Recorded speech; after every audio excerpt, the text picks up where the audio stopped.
तो अमेरिका ने ईरान के 3 न्यूक्लियर बेसिस पर हमला तो कर दिया, मगर बड़ा प्रश्न दोस्तों, ईरान के न्यूक्लियर प्रोग्राम को अमेरिका ने कितना नुकसान पहुंचाया है।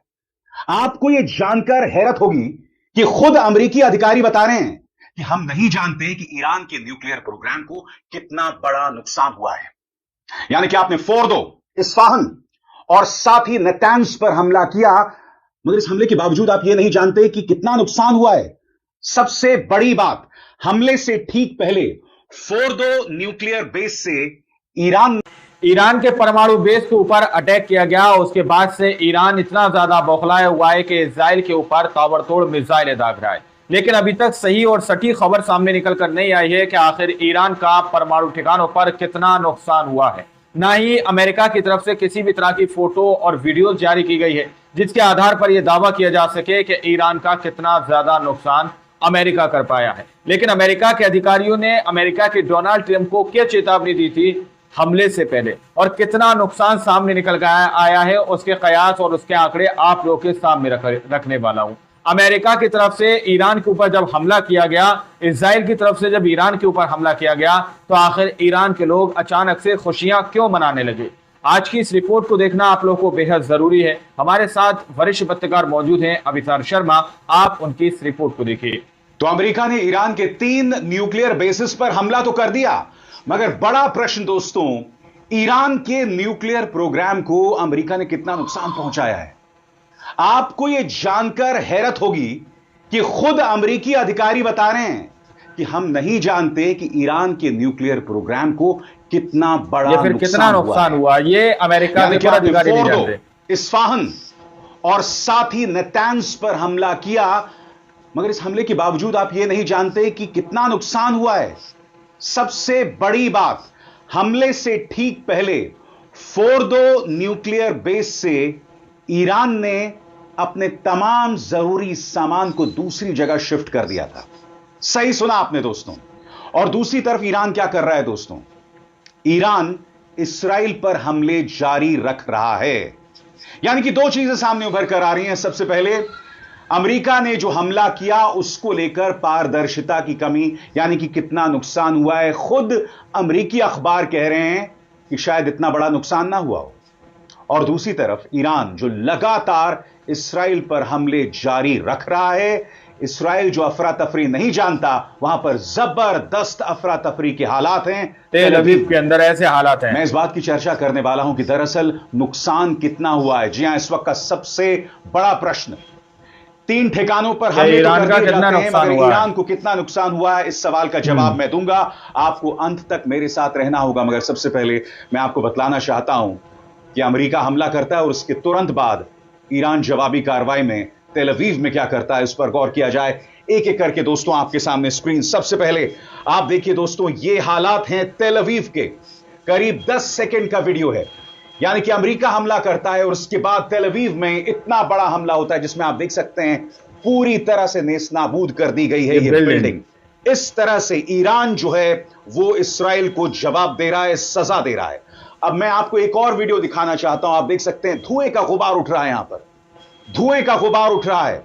और ये अमेरिकी हमले के तुरंत बाद का वीडियो है इस्राइल के अंदर का, जिसे वहां की एजेंसीज जो हैं ऑक्यूपाइड टेरिटरीज बता रहे हैं। इसके अलावा इरना न्यूज एजेंसी, जो कि एक ईरान की न्यूज एजेंसी है, उनका क्या दावा है, उनका कहना है, Israeli state radio says missile strikes directly hit Ness Ziona which is southern Tel Aviv subway, Ramat Gan, which is central Tel Aviv, and Haifa's Carmel district. सरल शब्दों में कहा जाए तो खुद इजरायली रेडियो यह बता रहा है कि ईरानी हमले में, यानी ताजा ईरानी हमले में, उसके इन इलाकों पर नुकसान हुआ है।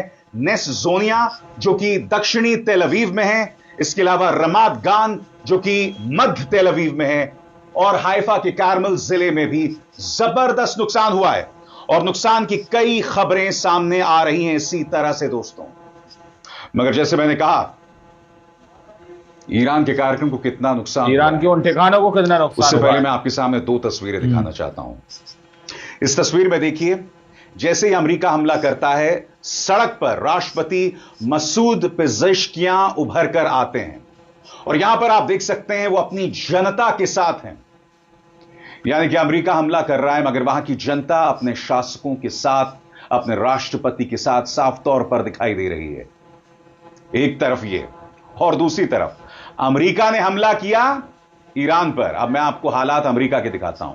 ये देखिए साहब, इस हुजूम को देखिए जो उतरा है अमेरिका में। अमेरिका की सड़कों पर डोनाल्ड ट्रंप के खिलाफ प्रदर्शन हो रहा है। यह अपने आप में बहुत कुछ कहता है दोस्तों। एक बार फिर अपने स्क्रीन पर इन दो तस्वीरों पर दिखा डालिए। आधे स्क्रीन पर आप देख रहे हैं राष्ट्रपति मसूद पेजेश्कियां जो हैं वो सड़कों पर उतरे हैं लोगों की हुजूम के बीच में, जहां लोग उनके पक्ष में नारे लगा रहे हैं। और दूसरी तरफ आप देख सकते हैं किस तरह से अमेरिका में डोनाल्ड ट्रंप के खिलाफ प्रदर्शन हो रहे हैं। और जहां तक मसूद पेजेश्कियां के सड़क पर उतरने की बात थी, जब वो सड़क पर उतरे तो लोग death to America, death to Israel के नारे लगा रहे थे। सुनिए।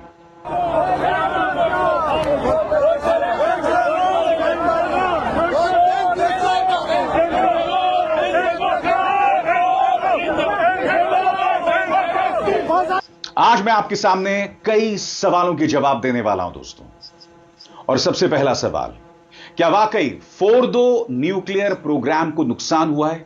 क्योंकि आपको याद है दोस्तों, जैसे इन 3 न्यूक्लियर बेसिस पर हमला होता है, राष्ट्रपति ट्रंप सामने आते हैं और उनका यह कहना होता है कि हमने उन्हें तबाह कर दिया। मगर कुछ देर बाद अमेरिका का बयान कुछ हद तक बदल जाता है। पूरी तरह से तबाह करने के बाद फिर वो कहने लगते हैं सीवियरली डैमेज, यानी गंभीर तौर पर नुकसान पहुंचाया गया। आप देख रहे हैं अमेरिका ने कुछ ही देर में अपना बयान बदल दिया। अब वहां के अखबार, कितना नुकसान हुआ ये अमेरिका के पदाधिकारी मेरे शब्द नहीं है, ये वहां के अखबार के शब्द हैं और उस पर गौर किया जाए। आपकी स्क्रीन पर अमेरिकी बॉम्बर्स और सबमरीन द्वारा ईरान की 3 न्यूक्लियर साइट्स पर भारी हमले के एक दिन बाद भी यह साफ नहीं हो पाया है कि तेहरान का न्यूक्लियर प्रोग्राम असल में किस हाल में है। टॉप अमेरिकी अधिकारियों का कहना है कि यह कहना अभी जल्दबाजी होगी कि क्या ईरान के पास अब भी न्यूक्लियर हथियार बनाने की क्षमता बची है या नहीं, या उसका जो एनरिच्ड यूरेनियम पहले से था वो फिलहाल कहां है। गौर कीजिए, अब अधिकारी कह रहे हैं कि हम नहीं जानते हैं कि उनके पास एनरिच्ड यूरेनियम है या नहीं, या वो सामग्री है या नहीं जिससे वो न्यूक्लियर बॉम्ब बना सकते। देख रहे हैं दोस्तों, अमेरिका की बागडोर सही मायने में एक जोकर के हाथ में है, एक निहायत ही खतरनाक आदमी के हाथ में है। अब वो कह रहे हैं कि हम नहीं जानते कि तबाही हुई भी कि नहीं। आगे इन हमलों के बाद मिडिल ईस्ट में हालात और भड़कने के अंदर ऐसे हालात हैं और दुनिया भर के नेताओं ने तुरंत डिप्लोमेसी की अपील की। हालांकि ट्रंप सरकार दिन भर ये कहती रही कि अमेरिका का इरादा ईरान के साथ फुल ऑन जंग शुरू करने का नहीं था, लेकिन दिन के अंत में राष्ट्रपति ट्रंप ने ईरान में सत्ता परिवर्तन का इशारा कर दिया। ट्रंप ने अपने सोशल मीडिया साइट पर लिखा, अगर मौजूदा ईरानी सरकार ईरान को दोबारा महान नहीं बना सकती तो सत्ता परिवर्तन क्यों नहीं होना चाहिए। आप देख रहे हैं ट्रंप क्या कर रहे हैं। आप हमला करते हैं, आप कहते हैं हमारा मकसद था उनके न्यूक्लियर प्रोग्राम को तबाह कर देना। अब आप क्या बयान दे रहे हैं कि भाई हमारा मकसद है सत्ता परिवर्तन, क्यों ना सत्ता परिवर्तन कर दिया जाए।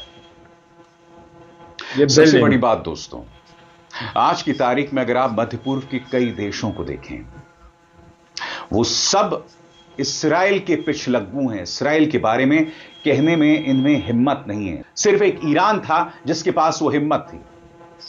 क्या इस हमले का यह मकसद था कि बाकी तमाम देशों की तरह ईरान को भी इस्राएल के सामने नतमस्तक कर दिया जाए? यानी कि इसका न्यूक्लियर प्रोग्राम से कोई लेना देना नहीं था, न्यूक्लियर बॉम्ब से भी कोई लेना देना नहीं था, क्योंकि खुद अमेरिकी अधिकारी कह रहे हैं कि ईरान के पास इस वक्त परमाणु हथियार नहीं है। और सबसे बड़ी बात यह भी कहा जा रहा है कि हो सकता है कि हमले से पहले ईरान ने कुछ कंटेनर्स में सामान को एक जगह से दूसरी जगह शिफ्ट कर दिया हो। सुनिए, वॉल स्ट्रीट जर्नल कह क्या रहा है।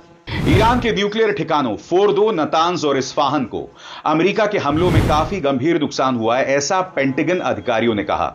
लेकिन ईरान के यूरेनियम एनरिचमेंट प्रोग्राम की असली हालत अभी साफ नहीं है। सीनियर अधिकारियों ने माना उन्हें यह नहीं पता कि ईरान के पास जो लगभग बॉम्ब ग्रेड यूरेनियम था वो अब कहां है? International atomic energy agency IAEA के डायरेक्टर राफेल मारियानो ग्रोसी ने कहा कि उन्हें लगता है ईरान ने अपना स्टॉकपाइल हटा दिया है। यह यूरेनियम ऐसे स्पेशल कंटेनर्स में रखा जाता है जो करीब 10 कारों के ट्रंक में फिट हो सकते हैं। 2 इस्राएली अधिकारियों के मुताबिक, जिनके पास खुफिया जानकारी है, इनके भी सबूत हैं कि ईरान ने बीते कुछ दिनों में कुछ उपकरण और यूरेनियम।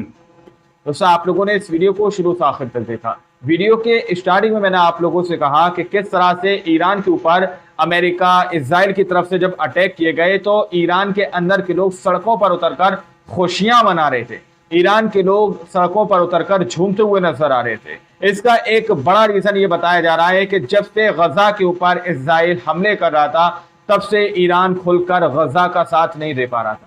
यानी कि ऐसा मान लीजिए कि ईरान को भी कहीं ना कहीं, मुझे ऐसा लगता है कि उसको भी कोई मौके की तलाश थी, जो कि मौका उसको अब मिल चुका। दोस्तों, खुलकर अमेरिका ने भी ईरान के ऊपर हमला किया। अब ईरान के परमाणु ठिकानों, न्यूक्लियर ठिकानों का कितना नुकसान अमेरिका कर पाया है, इस वीडियो के अंदर आप लोगों को बताया गया है। आप लोगों ने वो 3 न्यूक्लियर ठिकाने यानी परमाणु बेस आप लोगों ने यहां पर सुने कि अमेरिका कितना नुकसान आखिर ईरान का कर पाया है। अब आप लोग समझ सकते हैं, एक तरफ अमेरिका ईरान पर कंट्रोल करने की कोशिश कर रहा है, लेकिन दूसरी ओर ईरान ताबड़तोड़ इजराइल के हैफा के ऊपर, इजराइल के तेल अवीव के अंदर ताबड़तोड़ रॉकेटों की बौछार करता हुआ नजर आ रहा है। इस बात से सीधे तौर पर यह अंदाजा और यह कयास लगाया जा सकता है कि ईरान किसी भी कीमत पर यहां पर झुकने के लिए तैयार नहीं है। ईरान की तरफ से जो मिसाइलें इजराइल के ऊपर दागी जा रही हैं, उन मिसाइलों ने इजराइल के एयर डिफेंस सिस्टम को पूरी तरह से ध्वस्त कर दिया है। एक भी मिसाइल इजराइल की एयर डिफेंस सिस्टम, एक भी मिसाइल ईरान का नहीं रोक पा रहा। दोस्तों, सारी की सारी मिसाइलें सटीक निशानों पर जाकर टकरा रही हैं और इजराइल के तेल अवीव के अंदर तकरीबन सुबह 100 बिल्डिंगों को ईरान ने निशाना बनाया है, ऐसी खबर सामने निकल के आ रही है। आप लोगों ने इस वीडियो को देखा सुना, आप लोग इस रिपोर्ट के बारे में क्या सोचते हैं, क्या समझते हैं, अपनी राय कमेंट सेक्शन में जरूर दीजिएगा। सच्ची पक्की खबरें देखने के लिए आप चैनल को सब्सक्राइब कीजिए। मिलते हैं अगली वीडियो में, जब तक के लिए जय हिंद, जय भारत।